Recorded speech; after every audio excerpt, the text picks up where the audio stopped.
안녕하세요. 하루들 잘 보내셨나요? 들어오신 분들 좋아요 한 번씩만 부탁드리겠습니다. 방송 시청하고 계신 분들 영상 좋아요 한 번씩 부탁드릴게요. 네, 반갑습니다. 인사 주신 분들, 오늘도 비트코인 시황 체크하고 여러분들한테 어떤 정보를 드려야 될지 고민 중에 있습니다. 자, 다들 오늘 시황들은 읽어보셨나요? 텔레그램에 올린 시황들 다들 체크해보셨죠? 여기서 또 제가 한번 짚어드리도록 하겠습니다. 목소리가 좀 피곤하게 느껴지셨나 보네요. 저는 금요일이 제일 피곤하더라고요, 희한하게. 금요일로 가면 갈수록 몸에 힘이 점점 없어집니다. 월요일날 제일 생기가 있고요. 화요일, 수요일, 목요일로 넘어가면서 좀 힘이 빠지는 느낌이 있어요. 제가 인간 지표를 보기 위해서 10월 달에는 장이 좋을까 안 좋을까 이렇게 올렸는데 딱 반반으로 나왔네요. 전 목요일이 가장 힘듭니다. 내일이 금요일이라 더 힘드신 거예요? 피로가 가장 누적되는 시기. 저는 금요일이 제일 힘든 것 같아요. 목요일까지 피곤함이 최상치였다가 금요일날 터져버리는 그런 느낌이야. 그렇죠. 금요일은 오늘만 버티면 주말이다 하고 버티는 중. 다음 주에 또 연달아서 연휴가 3일 정도 있으니까 다들 파이팅 하시고 제가 또 힘을 내야겠죠. 여러분들 좋은 정보를 드리기 위해서. 자, 정신 차리고 다시 비트코인 시황 체크를 해보도록 합시다.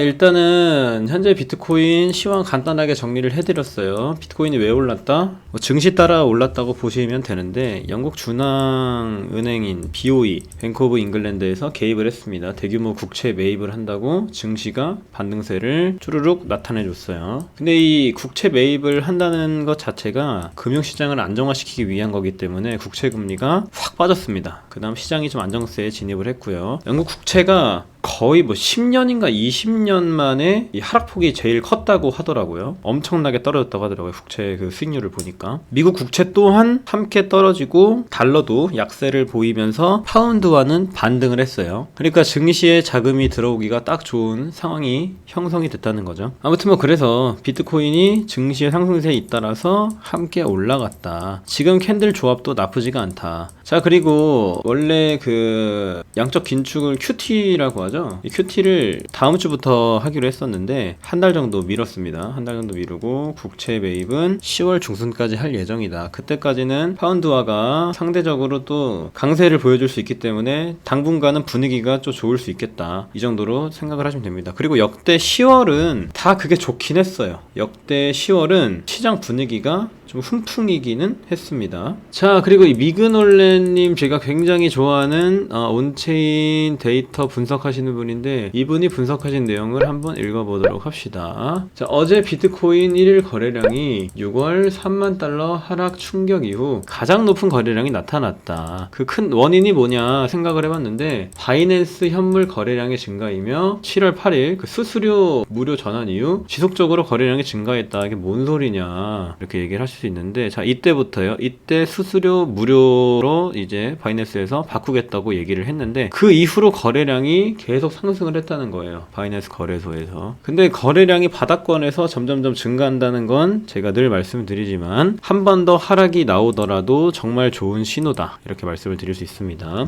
자, 어제 이 코로나 이후 가장 강한 거래량이 나왔어요. 코로나 이후에 가장 강한 유동성이 발생을 했다. 이런 얘기예요. 그 다음에 이 크립토 퀀트 데이터를 또 체크를 해보면 현물 우위의 움직임이 나타나고 있다. 그러니까 제가 저번 라이브 때나 텔레그램에서도 늘 말씀드리는 건데 처음 시장이 올라갈 때는 현물 위주로 올라갈 때가 많습니다. 현물 위주로 올라갈 때가 굉장히 많아요. 그리고 이 데이터는 여러분들이 보시기가 어렵죠? 그냥 제가 쉽게만 설명드릴게요. 얘가 1 이상으로 올라가면은 저점이에요. 얘가 이 보라색 보이죠? 보라색 친구. 보라색 친구가 있고 회색깔은 가격이에요. 보라색 친구가 바닥에 도달하면은 비트코인이 고점이고요. 얘가 1 이상으로 올라가면 비트코인이 저점입니다. 근데 지금 1을 돌파하고 있다는 얘기예요. 데이터적인 관점에서는 나쁘지 않다. 여전히 ING형으로 나쁘지 않은 상태다. 그리고 제가 이거 월봉을 표시를 해둔 건데 찐바는 어디가 기준이냐면 여기 고점이 있죠. 여기 형성한 고점을 넘어줘야 됩니다. 이 고점을 넘지 않는 이상 찐반이라고 볼 수가 없어요. 왜냐하면 기본적인 차트의 구조가 뭐냐라고 물어보셨을 때 차트의 구조는 이렇게 상승하는 형태를 가지면서 고점을 깨지 않아요. 이 저점도 깨지 않고. 그러니까 예를 들어서 저점을 형성하고 이렇게 깨지면은 이거는 쌍봉 형태로 상승이 끝난 거죠. 그렇기 때문에 모든 상승하는 종목은 이 모멘텀이라는 게 유지가 돼야 됩니다. 고점과 저점을 깨지 않으면서 올라가야 된다는 얘기가 되겠죠. 자, 그렇다면 이 월봉으로 한번 그거를 체크해보자 이겁니다. 자, 월봉으로 체크를 해보면 고점, 저점, 고점 계속 올려갔어요. 자, 이때부터 보자고요. 완전 옛날부터. 자, 고점, 저점 만들었죠. 요때 고점 저점을 한 차례 낮췄는데 이 저점을 안 깼어요. 이게 굉장히 의미가 있는 겁니다. 저점을 안 깼기 때문에 한 차례 유동성이 들어온 데는 상승을 했다. 이게 말이 좀 이해가 안 되실 수도 있는데, 그러니까 고점은 도달을 못해도 돼요. 근데 1차 매집이 일어났던 이 저점 구간만 안 끼면 상승 추세가 유지가 되고 있다 보시면 됩니다. 그러니까 이거를 표시를 해볼게요. 여기는 고점이 높아졌으니까 HH겠죠. 그 다음에 여기는 HL이 될 겁니다. 자, 그 다음 한 차례 고점이 또 올라갔어요. 그러면 뭐가 된다? LH가 된다. 로워 하이가 되는데, 감사하게도 여기서 저점을 낮추지 않았다. 자, 추세선을 하나 그어봅시다. 추세선을 그어보면 저점이 올라갔단 말이야. 그럼 저점은 그대로 올라가는 상승 추세가 유지가 되고 있다는 얘기가 되는 거죠. 요렇게 또 선을 하나 그어보면은 요렇게, 아, 이거 수렴 돌파 구간이었구나 생각을 해볼 수가 있는 거예요. 그 다음에 비트코인이 쫙 올라가서 또 고점을 올렸어요. 저점도 여기 대비 또 올렸어요. 그죠? 그 다음에 고점을 또 올렸어요. 한 차례. 그리고 저점을 딱 또 올렸단 말이에요. 여기서. 그쵸? 저점도 올라갔어요. 근데 고점이 확 낮아져 버렸네. 그쵸? 이렇게 고점이 여기서 여기로 확 레벨 다운이 됐어요. 그 다음에 밑으로 후루룩 빠져버린 겁니다. 즉 여기서부터 2017년부터 이어져 오던 상승 추세가 깨져버렸다. 저점이 처음으로 낮아졌다. 이게 비트코인의 현 주소입니다. 구조적으로 이어지던 상승이 깨져버렸다는 얘기가 되는 겁니다. 쉽게 말해서. 그래서 제가 월봉에서 여기를 넘어야 된다고 말씀드린 이유가 그거예요.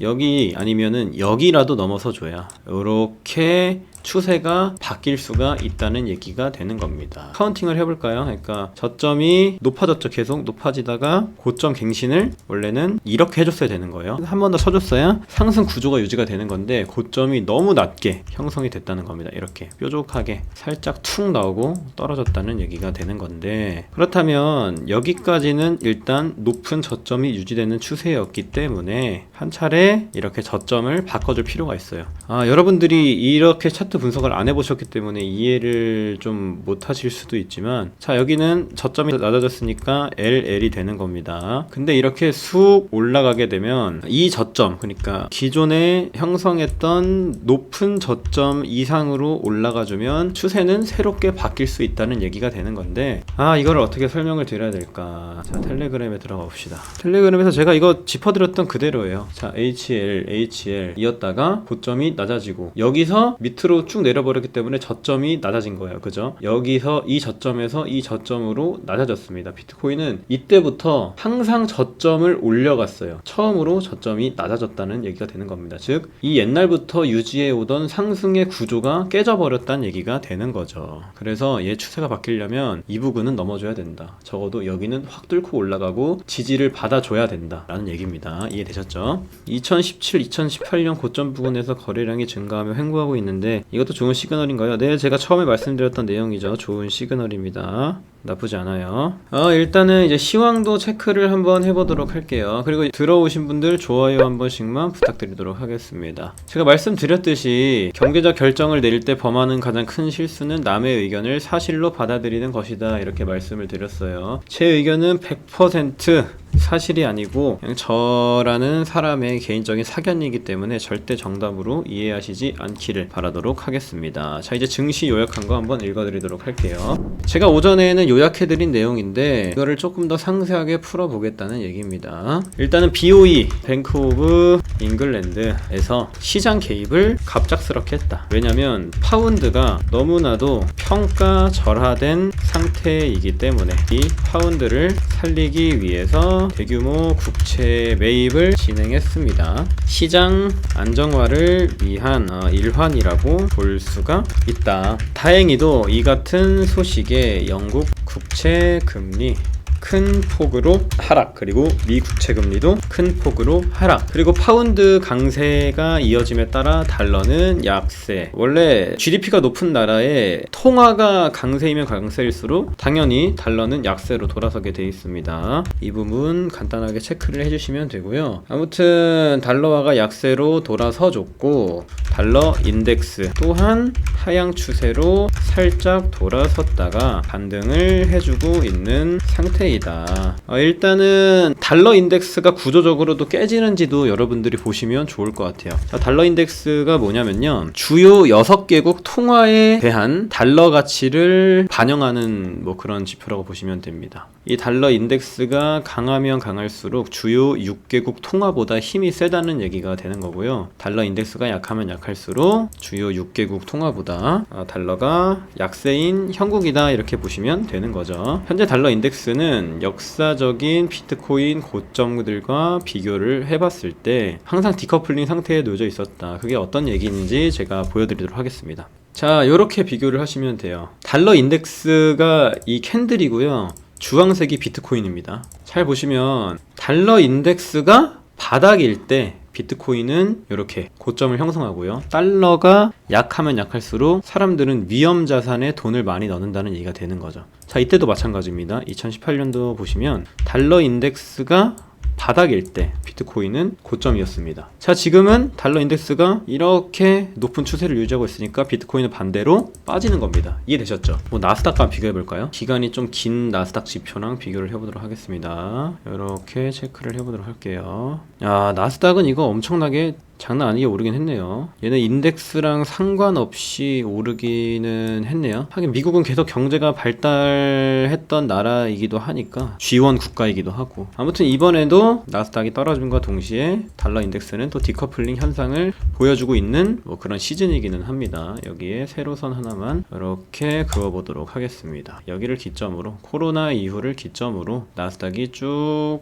올라가고 떨어짐과 동시에 달러는 반대로 또 상승 추세에 놓여져 있는 모습이긴 한데, 그렇게 뭐 큰 차이는 없어 보이긴 하네요. 오히려 비트코인과 조금 더 연관이 있어 보이지, 제가 볼 때는. 비트코인과 오히려 연관이 더 많다고 볼 수가 있겠네요. 잘 보시면 얘가 이렇게 달러가 떨어졌을 때 비트가 오르고, 달러가 이렇게 완만하게 산을 그려줬을 때 얘도 반대로 움직이고, 그쵸? 그 다음에 비트코인이 쌍봉을 그려준 다음에 떨어지니까 달러도 이렇게 오르고. 아무튼 여러분들이 아셔야 될 건 뭐냐면 달러가 약해야 된다는 겁니다. 이 시장은 달러가 약해야 된다. 다 이해되셨나요 혹시? 1번 한 번만 눌러주세요. 이해되신 분들 1번 한 번만 눌러주시기 바랍니다. 네, 감사합니다.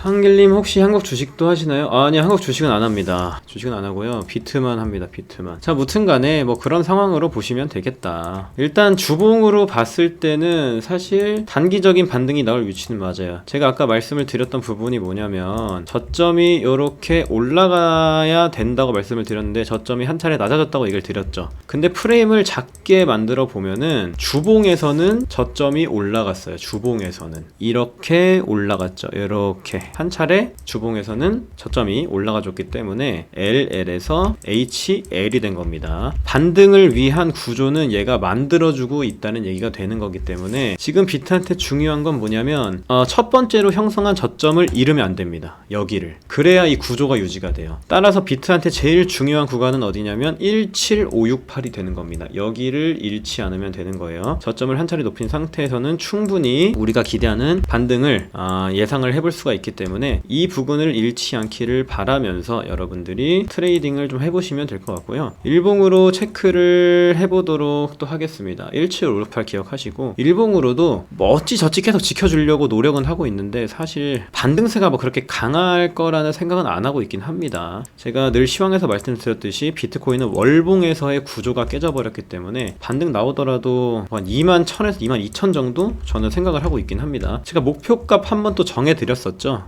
1차 목표가 2차 목표가 나눠서 말씀을 드렸었는데 그거 한번 체크를 해보도록 할게요. 그리고 비트코인 차트 정리했던 내용 이거 다 확인하시기 바랍니다. 여기 있는 거 월봉 분석한 거 그리고 현재 추세 분석한 거 읽어보시면 됩니다. 자, 그 다음에 제가 1차적으로 짚었던 구간이 있는데 1차는 22,800 정도 체크하시면 됩니다. 여기 2차라고 나와 있는 게 22,800이고 1차는 2700인데 저는 2차 정도까지는 나와줄 수 있지 않나 생각하고 있습니다. 주봉 상다 보이는데 RSI로 보신 건가요? 뭐 상다가 나오긴 하는 것 같은데 좀 애매하긴 합니다. 상다이긴 한데 좀 애매하긴 해요. 여기서 올렸어야 되는데 사실 여기 저점에서 그래야 상다가 딱 이쁘게 나오는 건데 살짝 고점을 동일하게 만들어주면서 이렇게 하고 있는 거라 뭐 여전히 단기 반등 관점은 유지를 하고 있어서 저도 현선님과 뭐 동일한 맥락이긴 해요. 여기서 반등이 어느 정도 나와줄 거라고는 기대를 해보고 있습니다. 우리나라 환율 차트로 얼마까지 올라가는지 볼 수 있을까요? 1,500원까지 갈 것 같은데요. 1,500원까지 갈 것 같아요. KRW 어디서 볼 수 있죠? 저걸로 나오네요. 달러로. 이건 제가 한번 분석해보고 말씀드리겠습니다. 지금은 모르겠어요. 뭐 오늘 설명드릴 내용이 또 별거 없어요. 이 정도만 아셔도 됩니다. 일단은 영란은행 쪽에서 국채를 10월 15일까지 매입을 한다고 했으니까 뭐 그때까지는 파운드가 셀 수 있고 파운드가 세면 셀수록 달러는 약세일 수 있으니까 당분간은 가상화폐 시장이나 증시에 훈풍이 불 수도 있겠다. 그리고 주봉으로는 반등 구조를 형성해주고 있는데 제발 이 저점만 잃지 않기를 바란다. 이 저점을 잃으면 좀 마음이 많이 아플 것 같은 뭐 그런 구간이고요. 여기서 이렇게 이것만 유지해주고 올라가도 나쁘지 않은 반등이 나올 수 있거든요. 충분히. 그러니까 이렇게 이 상태 유지하길 바라고요. 오늘 발표는 영향력이 큰가요? 자, 오늘 일정이 뭐가 있었는지 더 봅시다. 오늘 일정. 오늘 GDP 나오잖아요. GDP는 경제 성장을 얼마나 했는지 알 수 있는 지표라서 GDP 보셔야 되고 신규 실업구당 청구 건수는 현재 고용 시장이 좋은지 나쁜지 알 수 있는 지표입니다. 이것도 보시면 좋아요. 두 개 다 뭐 중요합니다. 환율 1,440원으로 계산하면 67K 찍었을 때가 1억이래요. 그쵸. 환율로 계산하면 1억 갔다 왔어요. 비트코인. 안녕하세요 박사님, 반갑습니다. 네, 반갑습니다. 근데 방송이 이제 다 끝났습니다. 뭐 다시 봐주시면은 좋을 것 같아요. 처음부터. 박사님 안녕하세요, 팬이에요. 네, 감사합니다. 팬이라고 할 게 있나요? 그냥 일반인들끼리 대화하는 거지. 17568 유지하면 연말에 12K는 안 올 수도 있지 않을까요? 이렇게 말씀하셨는데 12K는 갈 것 같은데요. 반등 왔다가 반등 줬다가 가지 않을까요? 살짝 요 상태에서 요 정도 올렸다가 떨어지는 느낌? 뭐 쌍봉 느낌으로 갈 것 같습니다. 제 생각에는 쌍봉 느낌으로 좀 흘러갈 수 있지 않을까. 그 다음 12K에서 유동성을 부여를 강하게 받은 다음에 훅 올라가는 그런 느낌. 예, 우리 우주를 좋아하시는 세자녀의 아빠님 예, 좋은 말씀 감사드립니다. 아무튼 간에 이해 못하신 부분 있으시면은 말씀 주세요. 이해 안 되신 부분 있으시면은 말씀 주시면 됩니다. 근무 중이라 몰래 듣는데 이클 관점 또 부탁드릴게요. 이클은 거의 다 끝났다고 보시면 돼요. 이클은 더 이상 뭔가 추세를 유지하기는 쉽지 않은 종목입니다. 월봉으로 봤을 때도 썩 뭐 쉽지 않은 종목이에요. 들어왔던 수급은 거의 다 빠지지 않았나. 이렇게 고점 모양도 이쁘게 만들어주고 아래로 향하고 있는 느낌이죠.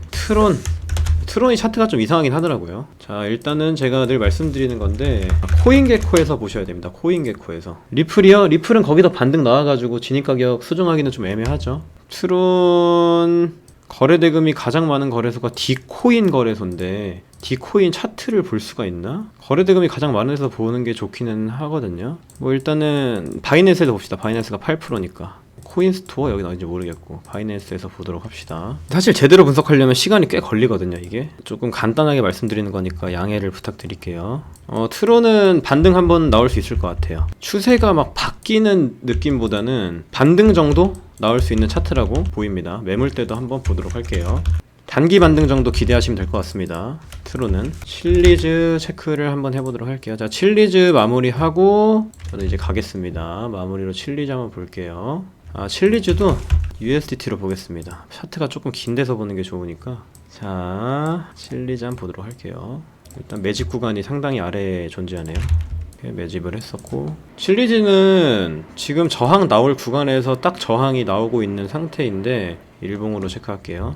0.332달러 넘어설 때 진입하시는 게 나아요. 지금 애매하게 진입하시는 것보다는 오히려 돌파 매수가 나올 것 같습니다. 이 친구는 모양새가 헤드앤숄더가 나올 수도 있는 패턴이고, 이미 저점에서 매집한 양보다 이 고점에서 턴 물량이 더 많아진 종목이기 때문에 이 종목은 좀 조심하는 게 좋을 것 같습니다. 그리고 상승하면서 거래량도 꽤 터졌죠. 저점에서 수급 들어왔던 것보다 이렇게 그려주면서 터진 게 더 크고, 사실 칠리즈 같은 경우는 월드컵 기대하고 존버할 수 있는 재료가 있는 코인인데 그 전에 이렇게 상승세를 유지를 해버린 종목이라서 글쎄요, 이번에 월드컵 수혜는 칠리즈가 아니라 알고랜드가 좀 받지 않을까 이런 생각을 또 하고 있습니다. 칠리즈는 지금 진입하기는 되게 애매한 종목이라고 말씀을 드릴 수 있을 것 같아요. 제 개인적인 기준으로는 그렇습니다. 뭔가 긍정적인 부분은 체크가 안 되는 종목? 이마치 반등 나왔으면 또 많이 나온 거잖아요. 바닥에서 거의 250%가 올라간 건데 다이버도 좀 시게 뜨고 있네요. 칠리즈는. 자, 보시면은 이렇게 가격은 올라가지만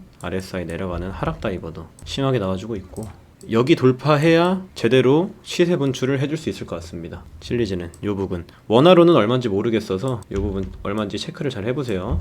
차트 모양 보시면은 또 답이 나오니까 이 부분 잘 체크해 보시길 바랍니다. 자, 아무튼 요 정도로 설명을 마치도록 하고 저는 이제 떠나보도록 하겠습니다. 시청해주신 여러분들 감사드리고, 내일 또 금요일이니까 내일 방송 때 뵙고 저는 또 주말에 좀 푹 쉬다 오도록 하겠습니다. 네, 수고 많으셨습니다.